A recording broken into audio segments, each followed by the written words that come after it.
Okay, shared reading, day 1 this week. We have a brand new book. It's called The Sleepover. Have you ever been to a sleepover? Have you ever had a sleepover at your house? Me too. When I was a kid, I loved having sleepovers. Sometimes I would have them with my friends, sometimes with my cousins, sometimes at my grandma and grandpa's house, and sometimes in the summer, my dad would set our tent up in the backyard, and me and my brothers would have a sleepover in the tent in our backyard. It was so much fun. Let's find out where this sleepover's at. Let's flip it over and see if the back tells us. A first sleepover. Jake is going on his first sleepover. He has a big suitcase, but what should he pack for the special night? What would you pack if you were going on a sleepover? Maybe a blanket or a stuffed animal, probably some PJs. Can't forget your toothbrush, right? Let's see if Jake packs any of those things. The Sleepover by Judith Nair, illustrated by Elizabeth, I can't read upside down, Doomba. All right, The Sleepover. And use your pointer power with me. I went to Josh's house. I stayed overnight. It was my first sleepover. Look at, this isn't a speech bubble. It kind of looks like a cloud. It's called a thought bubble. What is Jake thinking about? Going over to Josh's house, right? I was very happy. I was a little scared too. Why do you think Jake was happy? Because he got to go on a sleepover at Josh's house, right? And why do you think he was a little bit scared too? Maybe it was his first time having a sleepover, right? Not sleeping in his own bed, sleeping at a friend's house. He just didn't know what to expect, right? Does he need to be scared? No, it should be tons of fun. Mom said, pack what you need for the sleepover, Jake. I said, I need the big green suitcase. It's a pretty big suitcase for a one-night sleepover. Let's see what he packs. I packed an what's in the picture that starts with an a? Apple. Good job. Let's use your beginning sounds. A bear. We see the picture that matches. A cat, and a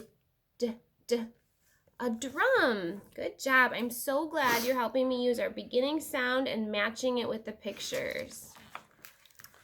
I packed some what could that be? Oh, eggs. A fan, my what is that? A goat, and my hat. Good job. Keep using that beginning sound power. I packed a stuffed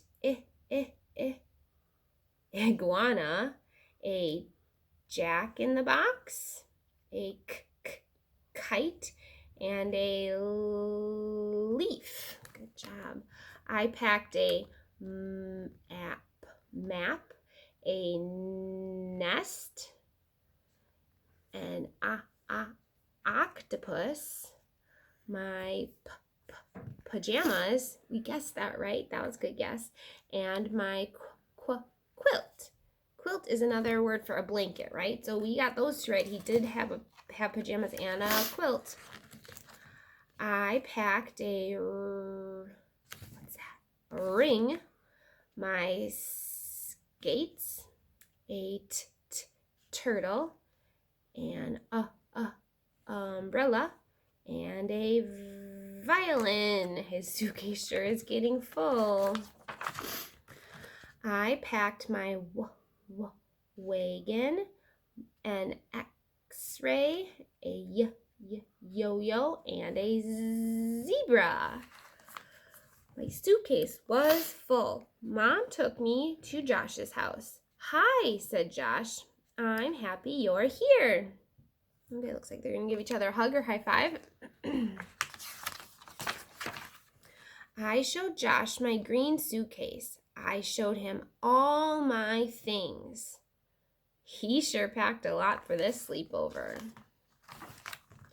Josh came to my house the next week. He had a big yellow suitcase. He packed everything he needed. Oh, this time it's a speech bubble. What is Jake saying? Hi, Josh. Awesome. All right. I want you to turn to tell someone in your house, a pet, a stuffed animal, a brother or a sister or a grown-up, tell them what kinds of, or how was Jake and Josh's sleepover, and what kinds of things did Jake bring to Josh's house? Can you think of 3 things that he packed in that big green suitcase? I think the sleepover went pretty well, right? The boys they liked it so much it says that they did it again the next week. Right, Mrs. Quist remembers that there was an iguana in the green suitcase. There was a map, and there was pajamas. Did you get any 3 things? Good work. All right, thanks for reading with Mrs. Quist. I'll see you tomorrow.